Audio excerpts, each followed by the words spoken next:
سوچ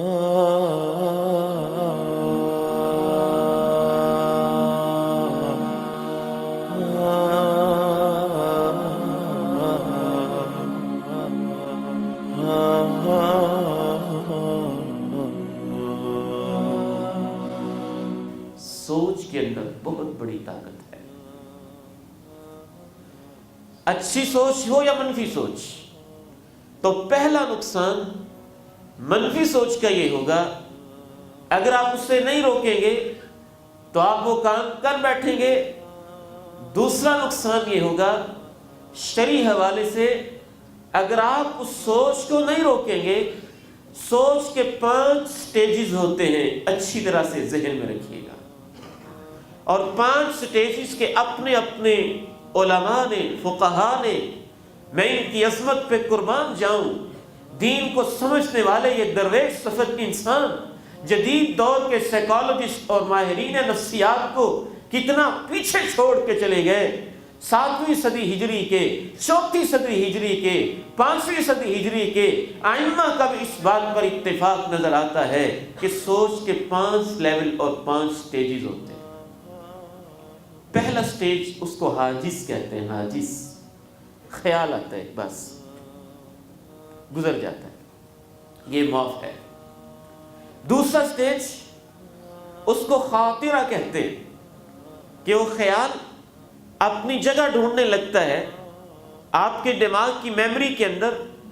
کوئی میں کہاں بیٹھوں، کہاں مجھے سپیس ملے، کہاں میں نے جگہ بنانی ہے، اسے خاطرہ کہتے ہیں. تیسرا سٹیج، یہ دوسری لیول کی سوچ، یہ بھی معاف ہے. تیسرا سٹیج سوچ کا یہ ہوتا ہے، اسے حدیث النفس کہتے ہیں کہ آپ اپنے نفس سے باتیں کرنے لگتے ہیں اور تردد میں ہوتے ہیں، یہ کام کروں کہ نہ کروں، کروں کہ نہ کروں، کروں کہ نہ کروں. اسے حدیث النفس کہتے ہیں. سوچ کے یہ 3 سٹیجز انشاءاللہ معاف ہیں. اللہ کے پیغمبر علیہ السلام کی عظمت پہ قربان جائیے. آپ نے ارشاد فرمایا، ان اللہ تجاوز عن امتی ما حدثت به انفسها ما لم تعمل او تتکلم. میری امت کی جو دل کی باتیں ہوتی ہیں، دل کے اندر وہ تردد کرتا رہتا ہے، کروں کہ نہ کروں، اللہ رب العزت نے میری امت پہ مہربانی کی ہے کہ یہاں تک میری امت کو معاف کیا ہوا. پھر سوچ کا چوتھا سٹیج شروع ہوتا ہے، اس کو عربی زبان میں الہم والقصد کہتے ہیں.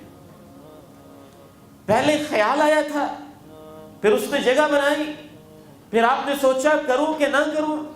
چوتھا سٹیج یہ ہوتا ہے کہ آپ ارادہ کر لیتے ہیں کہ کر لوں، اسے ہم کہتے ہیں. اور یہ اللہ کا فضل ہے، اگر وہ نیکی کا ارادہ ہو، نیکی کی سوچ ہو، جب اس لیول پہ پہنچ جائے اور بندہ ارادہ کر لے کہ میں نیکی کر لوں، تو اس کے نامہ اعمال میں نیکی کا ثواب لکھ دیا جاتا ہے. اور اگر اس سٹیج پر بھی برائی کا ارادہ کرے تو نہیں لکھا جاتا، معاف ہوتا ہے.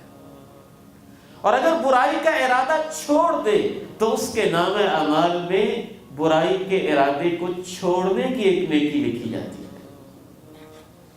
سوچ کا 5واں سٹیج اور 5واں مرحلہ ہوتا ہے، اس کو عربی میں العزم کہتے ہیں. پختہ ارادہ، وہ سوچ میں چور ہو گئی، آپ کے دماغ میں ایک فائل بن گئی، آپ کی میموری کے اندر وہ سیو ہو گئی، اور آپ نے ایک پلان اور منصوبہ بنا لیا.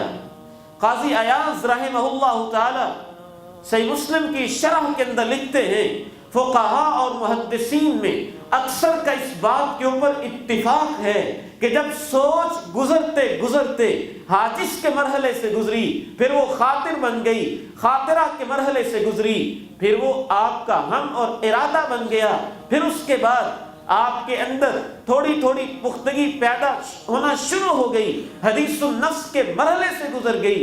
جب آپ اس کا پختہ ارادہ کر لیتے ہیں تو آپ کے نامہ اعمال میں اس بری، پختہ، پکی سوچ اور پکے ارادے کا بھی گناہ لکھ دیا جاتا ہے. یہ وہ ہے جس کو ہم گناہ نہیں سمجھتے.